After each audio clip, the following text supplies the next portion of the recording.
These are the first 10 high-rated animations, the 10 best-selling and the 10 highest-grossing in the world. At first glance, everyone thinks that most of these animations are made by Walt Disney, but in fact, most of the famous cartoons in these lists are made by Pixar Animation Studio. This company has been turning the world of animation upside down for 4 decades and was the first company that made the entire animation with a computer, did not recreate old stories, and made animation with a serious scenario. This company has actually come a long way from lifeless plastic shapes to animated action scenes that human hands can't make. But how was Pixar able to integrate technology and art in a way that brought billions of revenue to this company? And it continues like this and develops one of the most beautiful and creative works.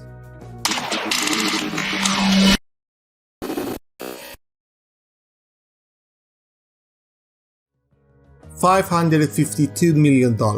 Each Pixar animation sells on average, which is more than DreamWorks, which created the Shrek, and Walt Disney, which had the best-selling cartoons, but less than the new Illumination Studio, which created the Minions. So, why are we talking about Pixar and not Illumination? Take a look at the 150 best-selling cartoons in the world. They only drew Lion King in 1994, and the rest of them were all computer animations. All Walt Disney cartoons are made frame by frame. A series of designers design the background separately, and the rest of the animators draw the movements of objects and characters manually on the screen. Each new phase of the movement is a new painting with a slight change compared to the previous one. The result of this hand animation is very lively with attractive colors, but the problem is that it is two-dimensional. With these facilities, of course, you can't show the action and the 3D movements of the characters in your cartoons. But as we know, all fundamental change happened very imperceptibly, and long before these new ideas explode like bombs. 1972, American University of Utah. This is Edwin Catmull, who is studying for a doctorate in computer science at this university. When he was young, Catmull loved Pinocchio and Peter Pan cartoons, and his dream was to become an animator of these animation frames. In the PhD course, he becomes a student of Ivan Sutherland, who created the Sketchpad program, and is somehow known as the godfather of animation. In this class, Catmull's classmates are James H. Clark, the founder of Silicon Graphics and Netscape, John Warnock, the founder of Adobe, and Alan Kay, one of the designers of Smalltalk programming language. With such professors and classmates, Catmull actually finds the connection between computer and art. And in 1973, for the first time, he shows a moving hand animation made with a computer. For this, Catmull puts his hand in the plaster and divides it into sections and marks 350 points on it. He digitizes all these works and cuts his hand in the animation program that he had coded himself. In terms of technology, this work was a time bomb that actually exploded in 2 decades. At that time, the animation studio did not show much interest in these experimental animation works, but Catmull was invited to Walt Disney's main office to introduce his animation. But at that time, the management of Disney Animation Studio did not hand over Catmull and told him that they did not see anything interesting in computer animation. But why really? Take a look at these Walt Disney movie scenes mixed with animation. In fact, these bubbles and fish should have been made with a computer, but in 1971, no processor could handle curved shapes.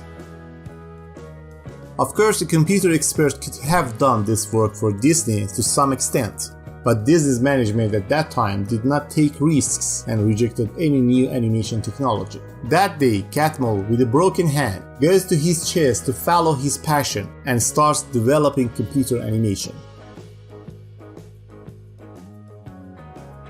Interestingly, time passed and Catmull himself became the director of Disney Animation Studio in 2007. The moral conclusion says that even if great people tell you no, this is not the reason that you are going the wrong way, and you should let go of everything. You have to be patient, believe, and try harder to get a good result. In the years 1937 and 1995, 2 revolutions happened in the animation industry: Snow White and Toy Story. But why are these animations the turning point in this industry? Snow White and the Seven Dwarfs was the first hand-drawn animation in the world, and Toy Story was exactly like Snow White, but the entire animation was made with a computer. In both masterpieces, the producers put everything in the middle: their credit, their money, their house, and their time. Each film took almost 4 years, and all this to make something that has not been made before. In fact, until Snow White, no one had taken the an hour and a half cartoon on the cinema screen. At that time, animation were always short and usually played as a funny trailer before the main movie in theaters. But Mr. Walt Disney believed that the future belongs to feature films. Disney puts his house as a bank guarantee for Snow White so that he can cover the cost of production. The production team writes one of the most difficult scenarios for that time. A personality is considered for each character, and they carefully narrate the different sequences. Even the dwarfs eat at different speeds and have different reactions in the same action. And they try very hard to make the sequences completely different and not to repeat anything. And even to make the animation look very real for Snow White's dance, professional dancers are invited to copy her movements exactly.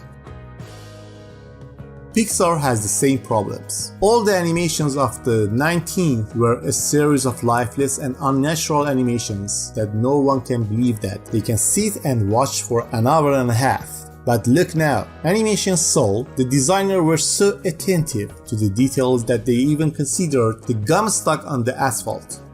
30 years ago, Pixar's first animation experiences were not very interesting and did not attract anyone. In 1988, Pixar's short animated film Teen Toy was released. Take a look at this baby and his diaper. Worse than that, his saliva, which is stretched. Children better not look at this. But all these short films were written by the Pixar design team. Actually, by making these short films, Pixar is investigating many issues and rejecting the trial and error stage. The movement of characters, materials, textures, lighting, and many other aspects of the work. This is the second Pixar short animation. The smaller reading lamp looks a junior. A reading light and bounced and played with an inflatable ball. This was one of the writers of the design team. This 2-minute and 12-second animation was made on August 17, 1986 by one of the Pixar's animation geniuses, John Lasseter. In order to show this animation at the ACM SIGGRAPH International Animation Conference, John Lasseter slept on an air mattress in his office for several weeks. What will be the result? This short animation will win an Oscar. But the example of these videos at that time was mostly to show the animation and computer graphic facilities of Pixar company, which would eventually make some money.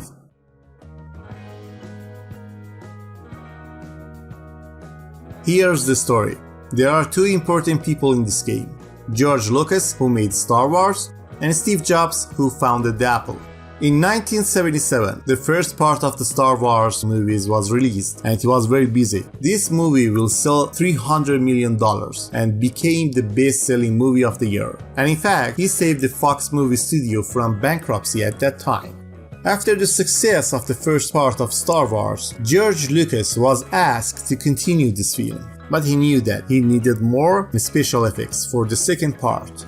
Here, Edwin Catmull enters the topic with the university graphics and the animation team and collaborates with Lucas. Lucas wants special effects from this team for the next episodes of Star Wars, and Pixar will become a subsidiary of Lucasfilm in the future. But in 1983, something bad happened to Lucas. Lucas divorces his wife and all assets are divided between husband and wife. And Lucas doesn't have any money left to keep Pixar, and the activity of Pixar team is being questioned. For this director, this team was a tool for the special effects of his films. But the team himself liked to animation work and make his own animated film. Even they tried to do this, and in 1984 they made their own short animation called Adventures of the Andra and Wallaby. But as you can see, animation technology is not yet ready for feature films. What is the role of Steve Jobs in the middle? As you know, in 1985, the shareholders of Apple company threw Steve Jobs out of Apple. But he did not give up and established another company called Next, which will continue to produce his computer and become a competitor of his own company and take his revenge on Apple. For this, he needed a new generation of personal computers, and the Pixar Lucasfilm company had a powerful computer for graphic works. So, the second thing that Steve Jobs does after Apple is to buy the Pixar company with animation experts from George Lucas for $4 million and invest another $5 million in the development of Pixar. When Steve Jobs bought the Pixar company, there were 9 years left to make the Toy Story masterpiece. During these 9 years, Steve Jobs invests every month in the loss-making Pixar company so that this company can grow itself. And finally, the total investment is $50 million. And again, the moral conclusion here is that every new technology and idea should be given time and capital and be patient to grow, and not everything can be done immediately. And experience shows that usually for these startup companies, a goal is set first and finally another good result is obtained.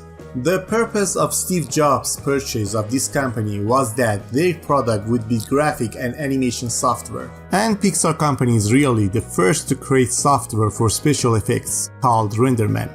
The program allows you to adjust lighting and natural materials to create special effects. This software is used in many movies of the 19th to make dinosaurs in Jurassic Park, Mercury Man in the Terminator, and shaking hands with John Kennedy in the Forrest Gump. But as you know, numbers never lie. At that time, the price of the RenderMan software was about $3,000, and 50 to 100 customers buy this software per year. Most of them are movies and advertising studios. And making 30 seconds of special effects with this program and a team of 3-4 people cost $125,000. And in fact, the market was not ready for this high number. The result was that income and expenses were very close, and the company had a series of unforeseen expenses. But anyway, how did Pixar succeed in two different trends?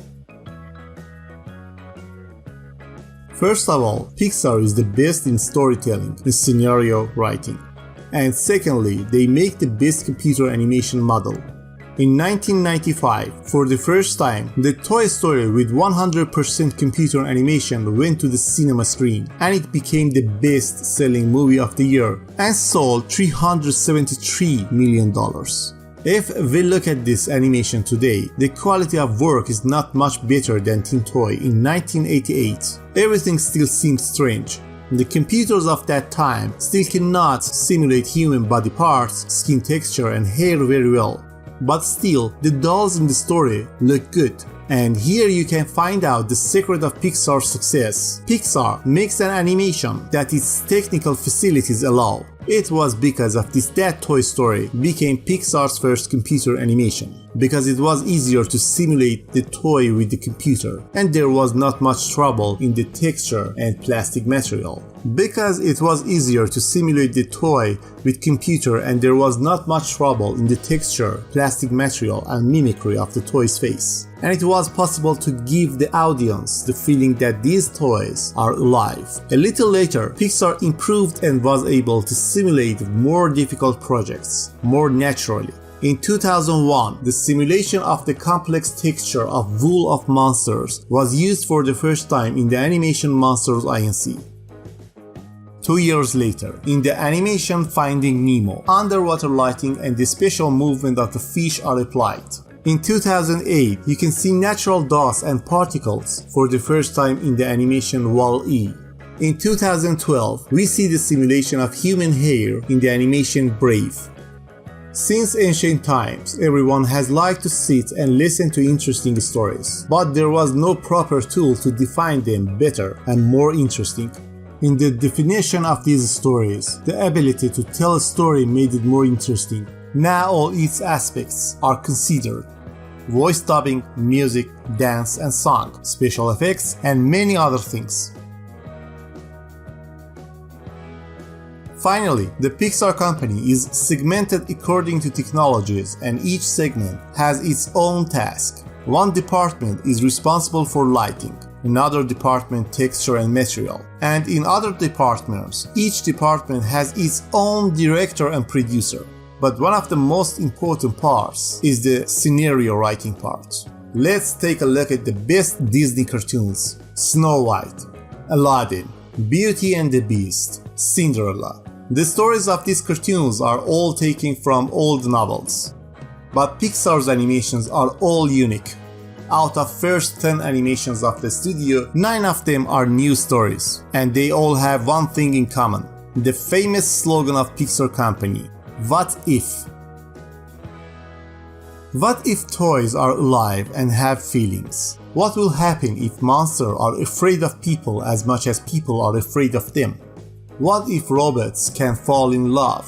What if fish and cars have feelings? What will happen if it is inside the human brain? What if the dead continue their lives only in another world? What if the best chef in Paris is a mouse? And another important thing in Pixar's animations is that most of their characters are anything except people, but with human emotions. But now, Pixar's animations are not like before, and they don't touch your heart. The last 2 animations of this company, Red and Last Year, didn't sell much, and it feels like Pixar is turning into one of the Walt Disney's regular subcategories. Oh, it was forgotten to say that on January 24, 2006, Walt Disney Company bought Pixar from Steve Jobs for $7.5 billion. And Steve Jobs' share as the main shareholders with 50% of the shares will be about $4 billion. But Steve Jobs actually became a billionaire 10 years ago when Pixar went to the stock market, and at that time the company was valued at about $1.5 billion. What conclusions can be drawn from these things that have been said? That technology is the most important driver of the entertainment industry, and the future belongs to companies that can integrate interesting stories with modern technology and have smart management.